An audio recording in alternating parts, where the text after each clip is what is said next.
সকাল বা বিকেলের জন্য এভাবে কম তেলে বানিয়ে নিন একেবারে স্বাস্থ্যকর নাস্তা বা ব্রেকফাস্ট রেসিপি।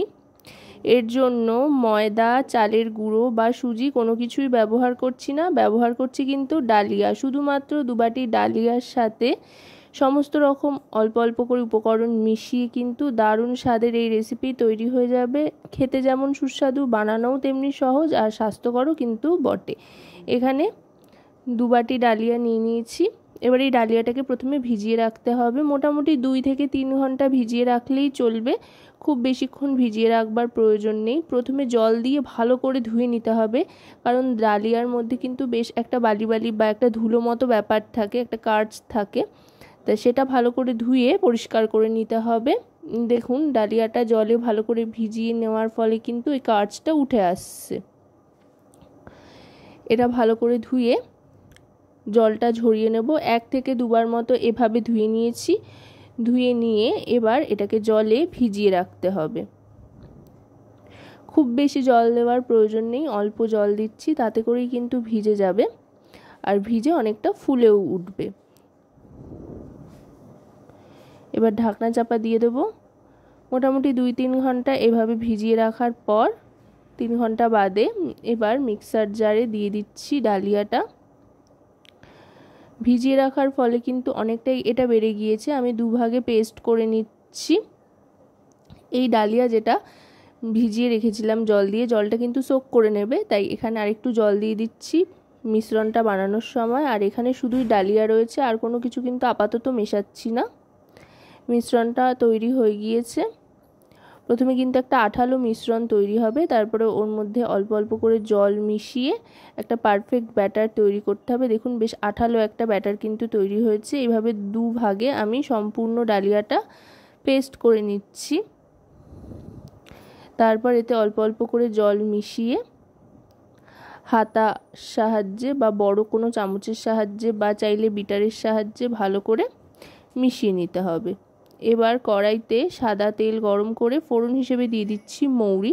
আপনারা চাইলে জিরেও দিতে পারেন বা যেই ফ্লেভারটা আপনাদের পছন্দ সেটা আপনারা ফোড়ন হিসেবে ব্যবহার করতে পারেন, তবে আমার মনে হয় মৌরি দিলেই কিন্তু বেশি ভালো লাগবে এই রেসিপিটার ক্ষেত্রে। আর এটা কিন্তু সম্পূর্ণ নিরামিষিভাবে বানানো, তাই আপনারা নিরামিষ আমিষ যে কোনো দিনেই কিন্তু এটা বানিয়ে খেতে পারেন, কোনো অসুবিধা নেই। বাচ্চা থেকে বড় সকলেরই ভালো লাগবে আর স্বাস্থ্যকর তো বটেই। এবার দিয়ে দিচ্ছি বেশ খানিকটা ক্যাপসিকাম কুচি।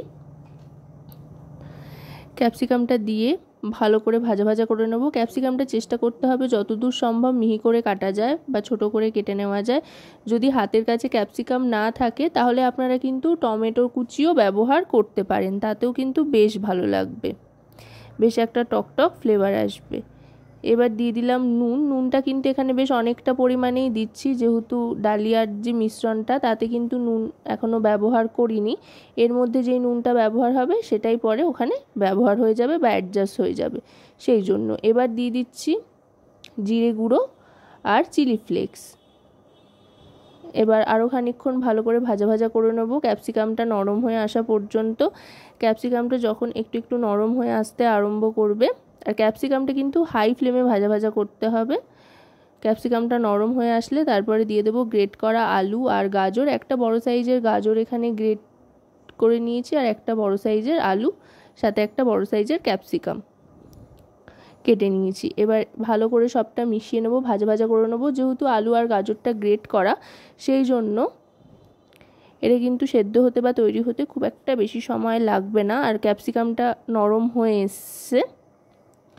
আলু আর গাজরটা গ্রেট করেই নেবেন, তাতে করে তাড়াতাড়ি তৈরি হয়ে যাবে আর মিশ্রণটার সাথে মানে ডালিয়ার মিশ্রণটার সাথে খুব সুন্দরভাবে মিশেও যাবে। এবার গ্যাসের ফ্লেমটা লোতে করে দিয়ে মোটামুটি 30 থেকে 40 সেকেন্ড ঢাকনা চাপা দিয়ে রাখবো, এতে করে একদমই নরম হয়ে যাবে। 30-40 সেকেন্ড বাদে ঢাকনাটা সরিয়ে নিলাম।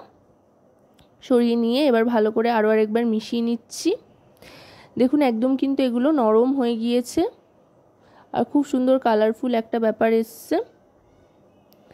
আরও একবার ভালো করে মিশিয়ে নিচ্ছি।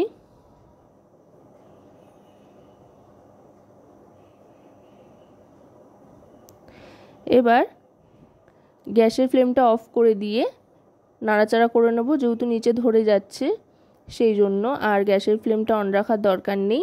এবার দিয়ে দিচ্ছি চিনি। চিনিটা দিয়ে ভালো করে মিশিয়ে নেব। চিনিটা অপশনাল, তবে দিলে কিন্তু স্বাদটা অনেক গুণ বেড়ে যায়। এবার এটা ব্যাটারের সাথে মিশিয়ে নেব। ব্যাটারের মধ্যে ডিরেক্ট ঢেলে দিলাম কড়াইয়ের থেকে। এবার একটা ছোট হাতার সাহায্যে আস্তে আস্তে এটা ব্যাটারের মধ্যে মেশাতে থাকবো। এটা একটু সাবধানে করতে হবে, যেহেতু এই পুরটা বেশ গরম রয়েছে আর এখানে অনেকটাই ব্যাটার তৈরি হয়েছে, তাই একটু সাবধানে করে নিচ্ছি। এভাবে আস্তে আস্তে গোটা ব্যাটারটার সাথে তরকারি যে বানিয়েছি সেটা ভালো করে মিশিয়ে নেব। ব্যাস, এটা কিন্তু মেশানো হয়ে গিয়েছে। এবার এর মধ্যে দিয়ে নেব সেটা হচ্ছে আমচুর পাউডার। এতে করে দারুণ সুন্দর একটা ফ্লেভার আসবে, টক মিষ্টি। বড় চামচের 1 চামচ মতো দিয়ে নিলাম, যেহেতু অনেকটা ব্যাটার রয়েছে এখানে, সেই জন্য আমচুর পাউডারটা দিয়েও এবার ভালো করে আরও আরেকবার মিশিয়ে নেব। ব্যাটার কিন্তু মোটামুটি তৈরি আমার হয়ে গিয়েছে। এবার এগুলো তৈরির পালা, একটা একটা করে নাস্তা বা ব্রেকফাস্ট তৈরি করে নেব, যেটা তৈরি করা খুবই সহজ আর খুব কম তেলে তৈরি হয়ে যাবে ইজিলি।